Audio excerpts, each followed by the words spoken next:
Thief. Sudarshan एक होनहार समझदार लड़का था। वो एक फूड डिलीवरी होटल में काम करता था। आगे की पढ़ाई करता तो शायद डॉक्टर या इंजीनियर बन सकता था। सुदर्शन के 2 छोटे भाई थे। माँ का देहांत हो गया था तो पिताजी ने दूसरी शादी कर ली। यानी सौतेली माँ थी और बाप पियक्कड़ था। सौतेली माँ तो सौतेली माँ होती है। उसने अपना रंग दिखाया और इन दोनों की देखभाल नहीं कर सकती बोलकर दोनों भाइयों को गवर्नमेंट हॉस्टल में डाल दिया। सुदर्शन तब तक 10वीं पास हो चुका था। अब आगे की पढ़ाई मुझे ये पिताजी नहीं करवाने वाले हैं, ये समझ गया और वो एक फूड डिलीवरी होटल में काम करने लगा।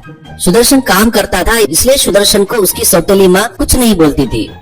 हर महीने जो पगार मिलता था वो सौतेली माँ को देना पड़ता था, नहीं तो उसे घर में खाना नहीं देती थी।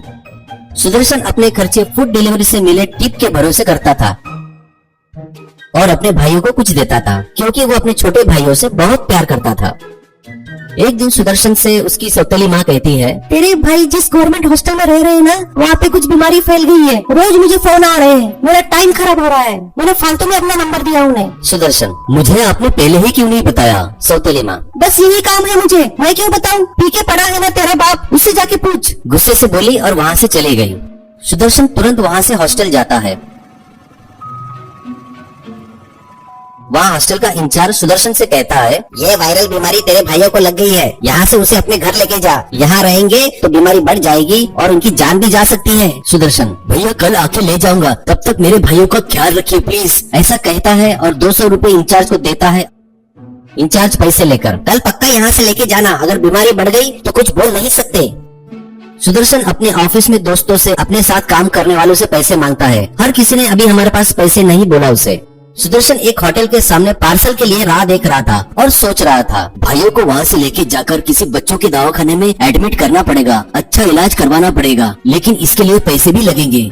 तभी पार्सल आता है। फिर वो पार्सल हाथ में लेकर एड्रेस देखा तो ये तो बड़े अच्छे लोग हैं, इनसे पैसे मांगू क्या मैं? अगर इन्होंने ना बोला तो? और ये मुझे क्यों देंगे? मैं क्या उनका रिश्तेदार हूँ? लेकिन कुछ न कुछ तो करना ही पड़ेगा, कुछ भी करना पड़ेगा। मैं अपने भाइयों के लिए कुछ भी करूंगा। कल इसी आंटी के यहाँ से पार्सल देख के निकलते वक्त देखा कि आंटी अपने पति और बच्चे को बाय कर रही थी, यानी आंटी घर में अकेली है। मैं चुपके से जाकर उनके यहाँ से 5000 चोरी करता हूँ। फिर सुदर्शन ने पार्सल में बेहोशी की दवाई मिला दी और आंटी के यहाँ पार्सल दे आया। आंटी पार्सल लेकर अंदर चली गई। सुदर्शन कुछ देर रुककर देखता है और सोचता है, इतनी देर में तो आंटी खाना खाकर बेहोश हो गई होगी। सुदर्शन अंदर जाकर देखता है आंटी बेहोश पड़ी थी। ये देख सुदर्शन उनके बेडरूम में जाता है और अलमारी खोलने का प्रयास करता है। इतने में अलमारी खोलने की आवाज से आंटी को होश आ जाता है। वो उठकर चिल्लाती है, कौन है रे तू? सुदर्शन घबरा के अपनी जेब से नकली चाकू निकालकर उसे डराता है। ये देख आंटी, अरे तू है क्या? और कराटे स्टाइल में याहू करके जमकर धोती है उसे, बहुत मारती है। आंटी की मार से वो बेहोश हो जाता है। होश आने पर वह खटिया से बंधा होता है। उसे होश में आया देख आंटी कहती है, अरे ओ, तू कल मेरे पति और बच्चों को गांव जाता देखा ना, इसलिए तूने प्लान बनाया ना। पर तू ये नहीं जानता, मैं एक कराटे मास्टर हूँ। मैं यहाँ की लेडीजों को कराटे सिखाती हूँ, अपनी आत्मरक्षा कैसे करना है ये सिखाती हूँ, समझा क्या? सुदर्शन, आंटी जी मैं चोर नहीं हूँ, मेरे भाइयों को दवाखाने में भर्ती करना है, इसलिए मैंने सभी से पैसे मांगे पर किसी ने पैसे दिए नहीं। पूरी कहानी वो आंटी को बताता है और रोता है।